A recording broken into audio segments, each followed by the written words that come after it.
আসসালামু আলাইকুম। বাংলাদেশে অন্তর্বর্তীকালীন সরকার গঠিত হওয়ার পর থেকে বাংলাদেশের অভ্যন্তরীণ যে রাজনীতি রয়েছে, সেই রাজনীতি থেকে যেমন অন্তর্বর্তীকালীন সরকারের উপর একটি চাপ রয়েছে, ঠিক একইভাবে আন্তর্জাতিক পরিমণ্ডল থেকেও কিন্তু অন্তর্বর্তীকালীন সরকারের উপরে বিভিন্ন আঙ্গিকে বিভিন্নভাবে চাপ প্রয়োগ করা হচ্ছে কিংবা তারা এদিক থেকেও কিন্তু চাপের মুখে রয়েছেন।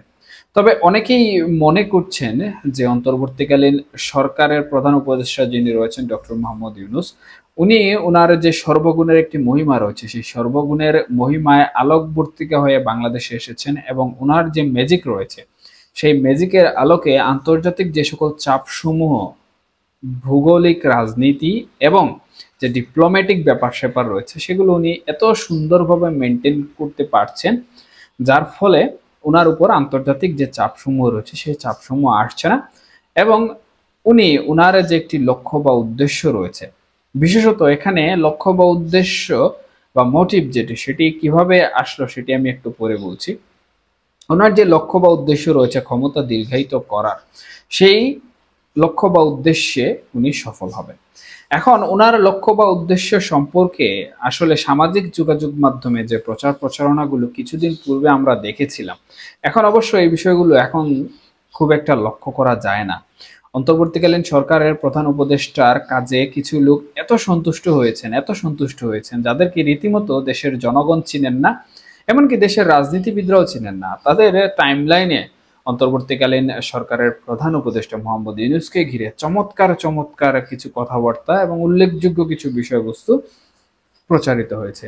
এবং সর্বশেষ যে লাইনটুকু এসেছে সেটি হচ্ছে, ডক্টর মোহাম্মদ ইউনূসকে 5 বছর ক্ষমতায় দেখতে চাই, বা অন্তর্বর্তীকালীন সরকার 5 বছর ক্ষমতায় থাকুক। তবে এখন আমি পূর্বেই বলেছি যে এখন কিন্তু এই বিষয়টি আসলে লক্ষ্য করা যায় না। তাহলে তাদের এই প্রচার প্রচারণা হঠাৎ করে কিভাবে হারিয়ে গেল, কিংবা এখন মনে প্রশ্ন জাগে যে এখন তাহলে কেউ কেন বলছে না যে অন্তর্বর্তীকালীন সরকারের প্রধান উপদেষ্টা আরো 5 বছর ক্ষমতায় থাকুন, বা উনি উনার এই সরকার নিয়ে 5 বছর বাংলাদেশ পরিচালনা করুন। মূলত এই বিষয়বস্তুগুলো আসলে একটি জটিল ধাঁধা বা জটিল সমীকরণ। এখানে কেউ একজন ইঞ্জিনটি পরিচালনা করছে এবং ইঞ্জিনে যতক্ষণ পর্যন্ত তেল রয়েছে ততক্ষণ ইঞ্জিনটি চলবে, এবং যখন তেল শেষ হয়ে যাবে এবং তেল দেওয়ার যে মানুষটি বা তেল ঢালার যে মানুষটি, সেই মানুষটি যখন তেল আর ঢালবে না, তখন কিন্তু সেই ইঞ্জিনটি বন্ধ হয়ে যাবে। মূলত এ ধরনের কিছু কার্যকলাপ বিভিন্ন সময়ে বাংলাদেশের বিভিন্ন রাজনৈতিক প্রেক্ষাপটে আমরা লক্ষ্য করেছি, এবং এই বিষয়টাও হয়তোবা কিছুটা এই ধরনের বলে মনে করছেন যারা এই বিষয়বস্তুগুলো নিয়ে নানা ধরনের আলোচনা সমালোচনা করেন। তবে এখানে জনগণের যে বিষয়টি রয়েছে, জনগণ কিন্তু বাংলাদেশের অন্তর্বর্তীকালীন সরকারের উপর বিভিন্ন বিষয় নিয়ে ক্ষুব্ধ রয়েছে। আমরা কিছুদিন পূর্বে দেখেছি যে বাংলাদেশকে অস্থিতিশীল অবস্থা থেকে স্থিতিশীল অবস্থায় আনার জন্য অন্তর্বর্তীকালীন সরকার বিভিন্ন ধরনের পদক্ষেপ নিচ্ছে, কিন্তু বাস্তবিকভাবে এখন পর্যন্ত কিন্তু বাংলাদেশের যে নিরাপত্তা ব্যবস্থা রয়েছে, সেই নিরাপত্তা ব্যবস্থা জোরদার করা, বাংলাদেশের যে জাতীয় নিরাপত্তা রয়েছে, সেই জাতীয় নিরাপত্তা নিয়েও কিন্তু এক ধরনের ছিনিমিনি খেলার মতো অবস্থা পরিগণিত হয়ে রয়েছে। তবে সম্প্রতি আমরা দেখেছি যে মানবিক করিডোর যে বিষয়টি এসেছে, সেই বিষয়টি কিন্তু অনেকটাই নিশ্চিহ্ন হওয়ার পথে রয়েছে। অর্থাৎ আমাদের যে জাতীয় নিরাপত্তা উপদেষ্টা রয়েছেন, তিনি ইতিমধ্যে প্রেস ব্রিফিং করেছেন এবং বলেছেন যে এই করিডোর বাংলাদেশ সরকার বা অন্তর্বর্তীকালীন সরকার দিচ্ছে না।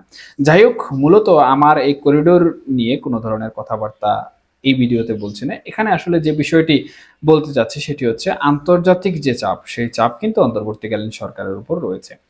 এখানে কিছু কিছু দেশ রয়েছে, যে দেশগুলো মূলত তাদের একটি নির্দিষ্ট স্বার্থ রয়েছে এবং নির্দিষ্ট স্বার্থের বাইরে তারা কখনো কোনো বিষয়ে কাজ করে না। এখন যদি তাদের সেই স্বার্থ হাসিল হয়, তাহলে দেখা গেছে যে তারা স্বার্থ হাসিল হওয়ার পর কাউকে মনে রাখে, কাউকে মনে রাখে না। এ ধরনের বিভিন্ন দেশ রয়েছে, বিভিন্ন মুরল্লা রয়েছেন, এবং বাংলাদেশকে ঘিরেও বা বাংলাদেশের ভূ রাজনীতি যেটি রয়েছে, সেই ভূ রাজনীতি ঘিরেও কিন্তু এক ধরনের এমন পরিকল্পনা আমরা লক্ষ্য করছি। এখানে কেউ তাদের স্বার্থ হাসিলের জন্য বিভিন্ন বিষয়ে চেষ্টা এবং লবিং তদবির করে যাচ্ছে, আবার কাউকে তাদের যে একটি স্বার্থ রয়েছে সেই স্বার্থের জন্য বিভিন্ন লোভনীয় প্রস্তাবও দিচ্ছে। তবে বাংলাদেশের যে আপামর জনসাধারণ রয়েছেন, সেই সকল জনসাধারণের যে ন্যায় নীতি পর্যবেক্ষণ রয়েছে, সেই ন্যায় নীতির পর্যবেক্ষণের আলোকে এবং বাংলাদেশে যারা দেশপ্রেমিক হিসাবে গুরুত্বপূর্ণ ভূমিকা পালন করছেন, তারা মূলত এই বিষয়টি জাতীয় নিরাপত্তা হিসাবে দেখছেন এবং সেই বিষয়গুলো তারা অনেকটাই নাকচ করে দিচ্ছেন। তবে এই যে আন্তর্জাতিক পরিমণ্ডল কিন্তু শুধুমাত্র এই দুই একজন মডেলের মধ্যে সীমাবদ্ধ নয় বা দুই একটি দেশের মধ্যে সীমাবদ্ধ নয়। এখানে কিন্তু পক্ষে বিপক্ষে রোটেশনে বিভিন্ন ভেরিয়েশন রয়েছে। এর মধ্যে একটি গুরুত্বপূর্ণ ভেরিয়েশন হচ্ছে অস্ট্রেলিয়া, এবং এই অস্ট্রেলিয়া যদিও একটি দ্বীপ রাষ্ট্র বলে অনেকেই পরিচিত করেন, কিন্তু এটি মূলত একটি ভৌগোলিক রাজনীতির কেন্দ্রবিন্দু। এবং এখান থেকেই যে সকল মুডলরা অন্যান্য বিশ্বকে পরিচালনা করেন বিভিন্ন দেশ থেকে, অস্ট্রেলিয়া থেকেও কিন্তু যে গুরুত্বপূর্ণ সিদ্ধান্ত নেওয়া হয় সেই সিদ্ধান্তের ভাগিদারও হয়ে যায়। তাহলে এখন এই বিষয়টি আসলে কোন দিকে যাচ্ছে? অন্তর্বর্তীকালীন সরকারকে অস্ট্রেলিয়ার 43 জন সিনেটর এবং এমপি তারা মিলে চিঠি পাঠিয়েছেন। মূলত ইমেইলের মাধ্যমে চিঠিটি তারা প্রেরণ করেছেন এবং চিঠিতে তারা বেশ কিছু বিষয় উল্লেখ করেছেন। এর মধ্যে সবথেকে গুরুত্বপূর্ণ যে বিষয়টি তারা উল্লেখ করেছেন সেটি হচ্ছে বাংলাদেশের যে গণতন্ত্র রয়েছে সেই গণতন্ত্র পুনরুদ্ধার, সর্বদলীয় নির্বাচন।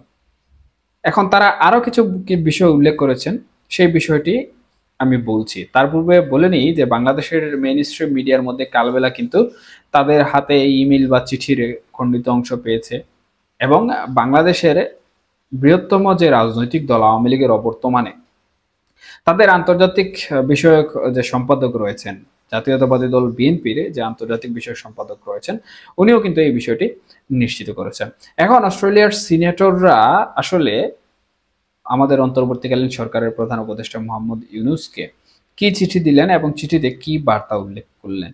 এখানে যে বার্তাগুলো তারা উল্লেখ করেছেন সেখানে আমি প্রথমে বলেছি গুরুত্বপূর্ণ যেটি সেটি। এখানে অনেক কিছু বিষয় তারা উল্লেখ করেছেন, এর মধ্যে 3টি দাবি বা 3টি বিষয় তারা অত্যন্ত গুরুত্ব সহকারে বলেছেন। তবে এই সব কিছুর পিছনে যেটি সব থেকে গুরুত্বপূর্ণ সেটি হচ্ছে বাংলাদেশের জনগণ এবং অন্তর্বর্তীকালীন সরকারের নিরপেক্ষতা। তারা তাদের চিঠিতে বলেছেন যে বর্তমান অন্তর্বর্তীকালীন সরকার এমন কিছু কার্যক্রম করছে যে কার্যক্রমগুলো মূলত অনেকটাই অস্পষ্ট, এবং অস্পষ্ট হওয়ার কারণে এটি দেশের জনগণ এবং দেশের গণতন্ত্র সহ দেশের যে সার্বিক স্বার্থ রয়েছে সেই স্বার্থের জন্য অনেকটাই হুমকি স্বরূপ, এবং জনগণ এতে নাখুশ হয়ে গেলে অন্তর্বর্তীকালীন সরকারের জন্য এটি ক্ষতিকর হয়ে যাবে। সুতরাং অনতি বিলম্বে একটি নির্বাচনী রুডম্যাপ যেন অন্তর্বর্তীকালীন সরকার দিয়ে দেয়, এবং দেশের স্বার্থে জনগণের স্বার্থে অন্তর্বর্তীকালীন সরকার যেন একটি নির্বাচন দিয়ে তাদের যে ক্ষমতা রয়েছে এবং তাদের যে সুন্দর অবস্থান রয়েছে সেই অবস্থানটি যেন স্পষ্ট করে ফেলে। তবে এই ব্যাপারে অন্তর্বর্তীকালীন সরকারের কাছ থেকে কোনো তথ্য এখন পর্যন্ত পাওয়া যায়নি, বা তারা এর বিষয়ে কি বার্তা দিবে বা কি রিপ্লাই দিবে প্রতি উত্তরে সেটি কিন্তু এখন পর্যন্ত নিশ্চিত হওয়া যায়নি বা জানা যায়নি। তবে এই বিষয়টি, এই যে 43 জন সিনেটর বা এমপি এই চিঠিগুলো দিলেন, এই চিঠির মধ্যে কিন্তু স্পষ্টভাবে বোঝা যাচ্ছে যে আন্তর্জাতিক যে পরিমণ্ডল রয়েছে সেই পরিমণ্ডল থেকে কিন্তু অন্তর্বর্তীকালীন সরকার কোনোভাবেই চাপমুক্ত নয়। আমি আগেই বলেছি দুই একটি রাষ্ট্র হয়তোবা এখানে ছাড় দিলেও বাকি রাষ্ট্রগুলো কিন্তু বাংলাদেশের এই বিষয়টি নিয়ে খুব ঢালাওভাবে চিন্তা ভাবনা করছে।